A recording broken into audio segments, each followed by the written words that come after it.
Alhamdulillah wahda wa salatu wa salam ala man la nabiyya ba'da. So the Shaykh now goes into the chapter encouragement to fast the day of Ashura, and he brings the hadith of Abu Qatada, which goes an Abi Qatada radiyallahu anhu anna Rasulullah sallallahu alayhi wa sallam su'ila an sawmi يوم عاشوراء فقال يكفر السنة الماضية وفي رواية وصيام يوم عاشوراء أحتسب على الله أن يكفر السنة التي قبله أخرجه مسلم. Abu Qatada radiallahu anhu narrated that Allah's Messenger sallallahu alayhi wasallam was asked about fast the day of Ashura. So he said, it expiates the previous year. In another report, and the fasting of the day of Ashura, I hope Allah will expiate the year that came before it. Reported by Muslim.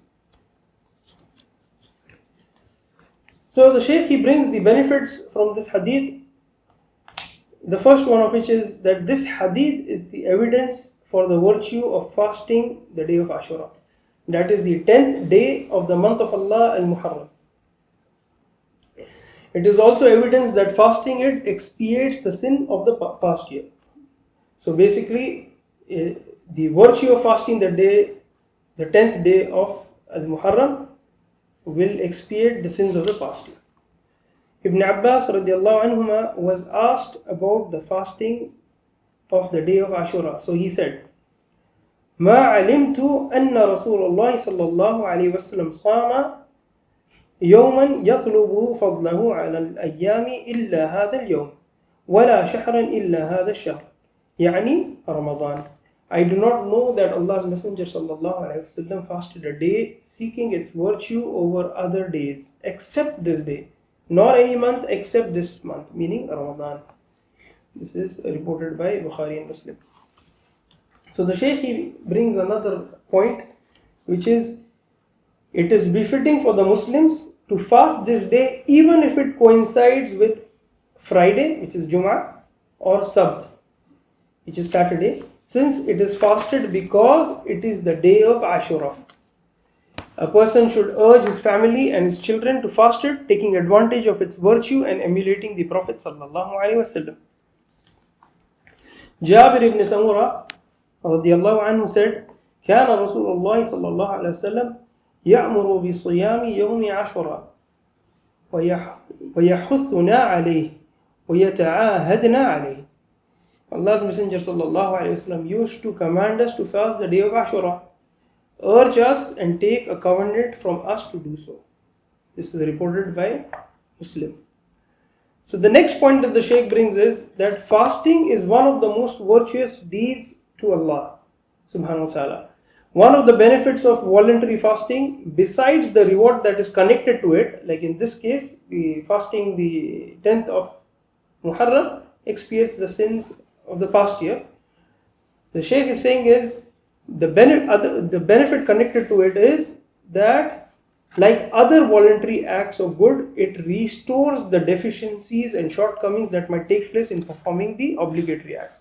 So if we fall short in the obligatory acts, the nawafil, the voluntary acts of obedience, they will compensate for it. Regarding that, the Prophet sallallahu alaihi wasallam said about salah, قال الرب تبارك وتعالى انظروا هل لعبدي من تطوع فيكمل بها من قصد من الفريضة ثم يكون سائر عمله كذلك. The Lord glorified is He and Most High will say, look, does my worshipper have any voluntary salah in order to complete the deficiencies in his obligatory salah?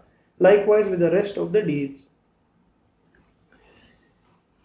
Similarly, fasting voluntarily prepares the Muslim to ascend in levels of closeness to Allah subhanahu wa ta'ala. The other benefits of voluntary fast is that he becomes closer to Allah subhanahu wa ta'ala, and to attain his love as is found in the Hadith Qudsi. So what you get is you doing the voluntary deeds such as fasting would bring you closer to Allah subhanahu wa ta'ala, and you will attain his love.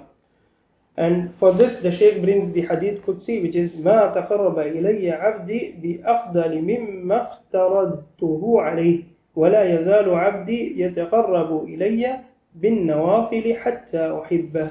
My worshipper does not draw closer to me with anything better than what I have obligated upon him. And my worshipper continues to draw close to me with voluntary acts until I love him. Meaning, if one wants to get closer to Allah subhanahu wa ta'ala, he has to do the obligatory. And if he wants to get more close to Allah subhanahu wa ta'ala, he should increase in voluntary acts of worship.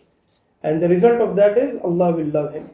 Know that every text that has come regarding some righteous actions, expiating sins, such as wudu, fasting Ramadan, fasting the day of Arafah, Ashura, and other than these, then the intent is minor sins. So the expiation here is for minor sins. This is because the tremendous acts of worship such as the 5 daily prayers, the Jum'ah, the Ramadan, they do not expiate the major sins, as has been established in the Sunnah. So how about those righteous actions which are less than them? So this is basically any major sin would require tawbah. Any major sin would require tawbah. Thus, the majority of the scholars hold the opinion that major sins such as interest, fornications, adultery, magic, and others are not expiated by righteous deeds. A person must repent from them and have the prescribed punishment carried out for, if there is one.